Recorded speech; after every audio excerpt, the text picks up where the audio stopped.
Have you ever gone into a conversation with somebody that you feel is high on the scale of NPD, and you want to let them know about something they did that hurt you? And by the end of the conversation, you leave that conversation apologizing or feeling completely confused about what just happened. If that's the case, and it's something that you find happens a lot in your life or a lot in your relationships, you're going to want to watch this video. Today, I'm talking about how narcissists or people high on the scale use blame shifting. And more importantly, I want to focus on what you need to do to break out of these cycles of conversations that end in this way. Okay, and that's where narcissistic abuse meets complex PTSD recovery. So if you want to learn about why they do this and you want to focus just on the narcissist and blame shifting, watch the first part of this video. If you want to move on to recovery, watch until the end. For those that don't know me, my name is Michelle. I'm a life and relationship coach. I specialize in helping people overcome narcissistic abuse, complex PTSD, and childhood trauma. I'm the founder of the Thriver School of Transformation, which is a monthly membership, an interactive monthly membership where we meet live on Zoom and we do the inner work together. So if you're interested in that, I'll leave the link here. If the link doesn't work, it's because the doors might be closed. They only open the first 5 days of each month. Okay, so let's go into how they do the blame shifting. Let's imagine that you find something on their phone that shows that they are having another relationship with somebody else, okay? And you're crushed, right? Because they're being unfaithful to you, whether it's physically or emotionally.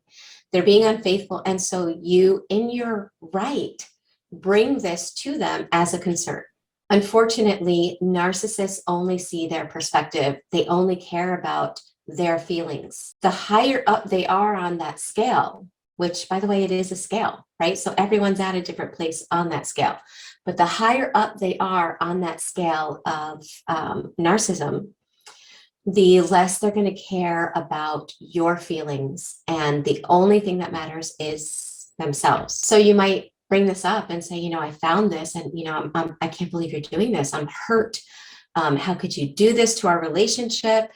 And they will act in a way that is almost like a shock. They'll spin it around and be like, what gave you the right to go through my phone or to look at my phone? And they'll spin it as if you're doing something wrong. Forget about what they did. The whole focus then becomes on you defending yourself. And this is where it gets confusing. By the end of the conversation, you're being told that you are a jealous person, that you have no trust, you have trust issues. And on top of it, the narcissist will throw in gaslighting. You'll see pictures that are inappropriate, but they'll say that that either didn't happen or that was somebody else or that wasn't meant for them. And they will deny reality on top of the blame shifting. Okay, so that's the second component. They start with the blame shifting, then they throw in some gaslighting, and then the last part of their kind of threefold way of confusing you, they will then bring up something that you did in the past that probably has nothing to do with what's going on at the moment, but something you did and did wrong, right? Because nobody's perfect. So let's say you did something wrong 6.5 years ago. They will bring that up. And now you're defending yourself and you're trying to make sense of these three components: the blame shifting, the gaslighting, and then the attack on something that happened in the past. You may be trying to follow a logical direction in the conversation, but they're not. They're purposely spinning all these three things at the same time so that by the end of the conversation, again, you are confused. When a person is confused, they are easily manipulated. So the narcissist will then throw in a dash, tiny dash of love bombing and say something like, why would you think that anything is wrong with our relationship? I love this relationship. I love you. They'll say words that maybe you're thirsty to hear. They'll finally say the words that you're dying to hear or thirsty to hear, and your brain will latch onto that tiny breadcrumb, and it will delete If you've been in a toxic relationship for a long time, your brain is trying to keep you away from pain. So it's like, oh, staring at that hurts. Let's stare at this tiny breadcrumb, delete, delete, delete. And you can stay stuck in that cycle in a relationship with somebody that is hurting you in so many ways and never being accountable. And for anyone that this resonates with, okay, have you ever then heard somebody tell you, well, just hold on to your truth? Like, don't try to convince them, just hold on to your truth. And you know that that's logical. In your brain, you're like, yes, I know that makes complete sense.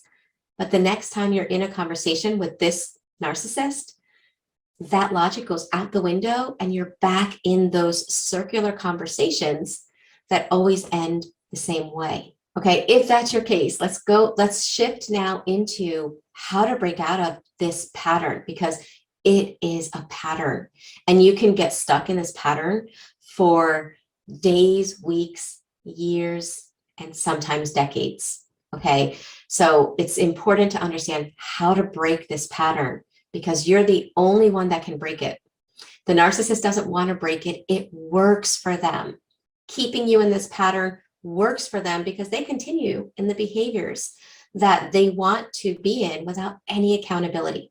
Okay, so let's move into the CPTSD recovery. There's a couple of reasons why, even after you learn what they're doing, and even after you learn that you should hold on to your truth, there's a couple of reasons why you're struggling. Okay, the first reason is possibly because in childhood, if you had emotionally unavailable parents, whether they were high on the scale of NPD or not, if you had any kind of trauma in childhood where you were made to feel guilty, where you were made to feel responsible for somebody else's feelings. And again, this could be a parent, it could be a sibling, it could be a bully in school, it could be anybody, okay? And you had this guilt and you were made to feel this way. What's happening is when you are in the current relationship, if those past wounds and beliefs are still in your nervous system, which means you haven't uprooted those beliefs. Okay, so if the belief is, if somebody's mad at me, that means I'm bad. Now, to know if that's a belief in you, you kind of have to peel it back, because it's not like anybody says that. It's not like anyone says, oh, they're mad, that means I'm a bad person. No, nobody says that with their conscious mind. This is a neural association that your nervous system has made because of past trauma. So it's your nervous system that is making the assumption, they're mad, I'm bad, not your conscious mind. But if you don't bring it into your conscious awareness, your nervous system, because it's part of your subconscious, has a lot of power. And it activates that neural association. When it kicks on, it brings up things in your body that are overwhelming. So it's that neural association combined with an emotional flashback, which means when the narcissist in your current life is making you feel guilty, your nervous system remembers the guilt that you felt in childhood. It makes that paired association, and it brings up that unprocessed guilt that you felt at the age of 3, 5, 7. And that overwhelming feeling, you feel it as if, and I know this sounds a little bit crazy, but you feel it with the same intensity as you felt it when you were that 3, 5, or 7-year-old. And what then happens is the coping skill that your nervous system got used to you being in when you were 3, 5, and 7, that coping skill gets kicked on. So what happens next is that the coping skills that you developed at those younger years to keep you safe get turned on. So what was the coping skill at 3, 5, and 7? The coping skill at that time was forget about you, sacrifice self, don't care about what's right or wrong, make this person happy, make them stop so that I'm okay and I'm safe. When that gets kicked on and you're in this kind of an argument with the toxic person in your adult life, you you fall back into those coping skills. And maybe you just believe whatever they say because you take it at face value. Or maybe you start defending yourself as if you need them to know that you're not a bad person, that you're not trying to start a fight, that you're not a jealous person. And you start over explaining because it feels like your survival is on the line, because those old wounds are what's coming up in your body at the moment. If you don't understand this, you can hear about holding on to your truth. You can hear the words and the logic behind it, and you can completely get it with your conscious mind, but you will still stay in the patterns of over-explaining, of defending, of trying to prove to the narcissist rather than holding on to your truth. So the real way to break out of these patterns, yes, of course, it's about holding on to your truth, but you have to recognize the layers of trauma that cause you to not. And you have to do the inner work so that your nervous system and your neural associations no longer cause you to stay in the coping skills that you adopted in childhood in your adult life. And guess what? That takes work. I'm not going to lie. That's not a 1, 2, 3. I watch this video and bam, I'm done and I'm healed and I no longer am falling into the same patterns. I wish it was that easy. And I'm not trying to discourage anyone, but I just want to be realistic with you. It's really about whenever we're upgrading our subconscious and we are rewiring, it takes some time. So you have to be compassionate with yourself as you're doing the inner work.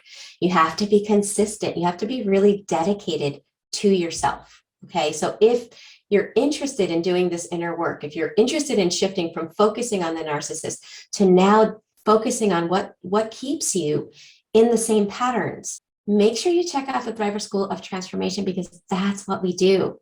We do the cognitive learning. We have group support, group coaching sessions, emotional freedom technique sessions, breathwork sessions, and starting in May, we're actually going to have biofeedback sessions as well to really help get balance in the body. So if you're ready for that and you're ready to transform, make sure you check out the school.